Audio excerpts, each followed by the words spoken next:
technician ko sa baboy naniningil ng service? Aalamin po natin yan sa video na ito.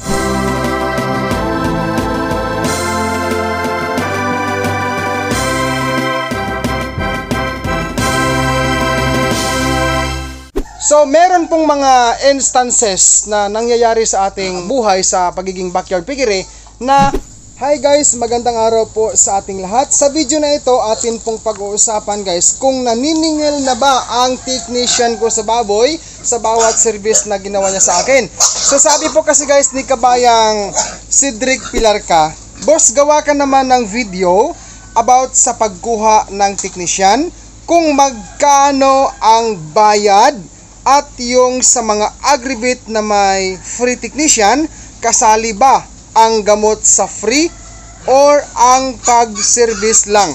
Salamat. Kung ikaw po ay baguhan pa lang sa ating channel, huwag mo pong kalimutang mag-subscribe kung hindi ka pa ho nakapag-subscribe, and click also the bell ring para po updated ka palagi sa mga bago kong ina-upload sa simple video sa pag-alaga ng baboy. Direct to the point tayo guys. Meron po kasi akong hinanda guys na listahan po ano. Ito guys, dalawang bagay lang to eh. Ito guys, papakita ko ha. Ang number 1 po na aking nilista, ito pong word na AI or Artificial Insemination Services. Based lamang guys pala, hi, disclaimer ko lang, based lamang po ito sa akin pong naranasan sa unang parity po sa aking baboy talaga, no? Sa aking baboy inahin, I mean. King's Vita Plus Animal Feed Supplement. Alam nyo guys, ang direct to the point na sagot ko, depende po sa technician. Hindi ko po alam kung ang inyong mga brand technician dyan ay naniningil sila. Pero guys, ito ang paglilinaw ni Dodong Villaran. Yung akin pong baboy inahin guys, ito. Ayan. So ang aking baboy inahin na ito ay ini-ay noon ni technician ko sa first parity. Tinanong ko si technician, sir, magkano ang iyong singil sa akin? Ang reply guys ni technician sa akin, hindi po siya naningil. Ulitin ko po, hindi po siya naningil sa akin. Kundi, after akong nagtanong sa kanya kung magkano ang babayaran ko, ang sinukli niya sa akin guys ay isang smile. Ayan guys, ang katotohanan. Pero guys, sa akin pong napag-alaman, no, sa akin pong napag-alaman, meron po talaga dapat yang fee. No, sa ibang technician kasi naniningil sila ng 1,500. Yan po ang totoo. 1,500 ang singil ng ibang technician dito sa amin, no? Sa akin pong napag-alaman. Kasama na po doon ang similya ng barako. Kasama na po 'yun sa kanilang singil na 1,500. Pero guys, sa status ng aking technician, ang nangyari nun, to make a long story short, kasi matagal na po yon, hindi po siya naningil sa akin mga viewers. Pero ang ginawa ko, after siyang nag-AI sa aking baboy inahin na ito, ay sa aking naalala, kung hindi ako nagkakamali, nagbigay ako ng 500 pesos. Tumanggi pa nga siya guys eh. Pero sabi ko, tanggapin mo yan sir, kusang loob ko yung binigay sa'yo, pangdagdag gasolina sa iyong motor. Ayan guys, so ulitin ko po, nagbigay lang ako ng 500 pesos after siyang nag-AI sa baboy inahin na ito. Tapos noong nanganak na po itong baboy inahin ko noon sa first parity niya, ang ginawa ko guys, nagbigay ulit ako ng 1,500. Pero guys, hindi po siya naningil sa akin ha. Si Dudong lang po ang kusang nagbigay ng 1,500. Tapos, nung time na yon, tumanggi pa rin siya, pero kinuha ko kamay niya, sabi ko, tanggapin mo yan, sir. So, ang pangalawa guys, na akin pong sinulat sa script ko ay itong gamot or vitamins. Dati po ay nagpunta si technician ko, sabi niya, napurga na ba Kuya Dudong ang iyong mga baboy? Sabi ko, hindi pa ho, sir eh. Sabi niya, purgahin natin. Sabi ko, wala po akong pamurga, sir. Sabi niya, meron akong dala. Pero guys, yon libre, wala pong bayad yon. So, meron pong mga instances na nangyayari sa ating buhay sa pagiging backyard piggery na meron pong free na gamot ang mga technician natin na kanila pong inaalay sa atin. Meron din pong pagkakataon na nauubusan sila ng stock sa gamot or mga anti-sakit sa mga baboy, mga pag-scouring, kung ano pa man.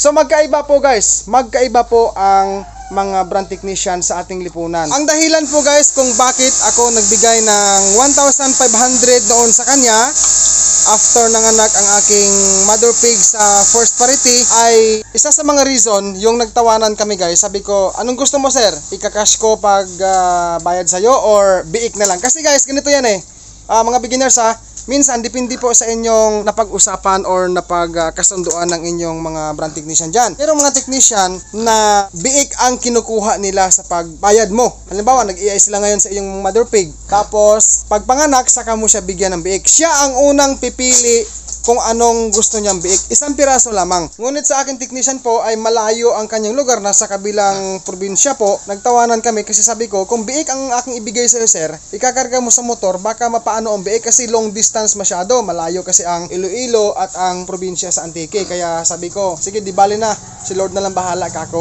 In summary, depende po sa technician. Meron pong naniningil at meron din pong hindi naniningil. Bago ko po pala makalimutan guys banggitin, nais ko lang po munang isingit ito sa pangalawang parity po ng aking mother pig na ito, at ito ngayon ang kasalukuyang binubuntis po ni mother pig ay pangatlong parity. Second and third parity ay ako na lang po ang nag-AI nito dahil medyo natuto na po akong mag-AI guys sa akin pong mother pig na ito. Kaya malaki ang pasasalamat ko po sa aking technician sa mga itinuro mo sa akin, sa mga simpleng idea, simpleng kaalaman na binahagi mo sa akin bilang nag-alaga ng baboy sa small backyard piggery. At dahil dyan, maraming salamat sa iyo, Technician Jimar Malones. Mabuhay ka po. So alam ko guys na marami po ang mga viewers ko dyan na sobrang matagal na po sa pag-alaga ng baboy. Kung meron ka pong ibang concern regarding po sa ating topic ngayon, sa video na ito,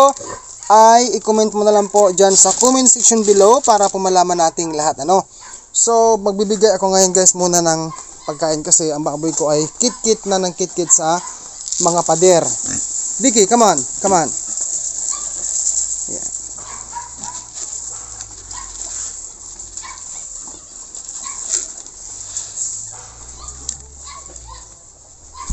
Atin pong lagyan ng tubig.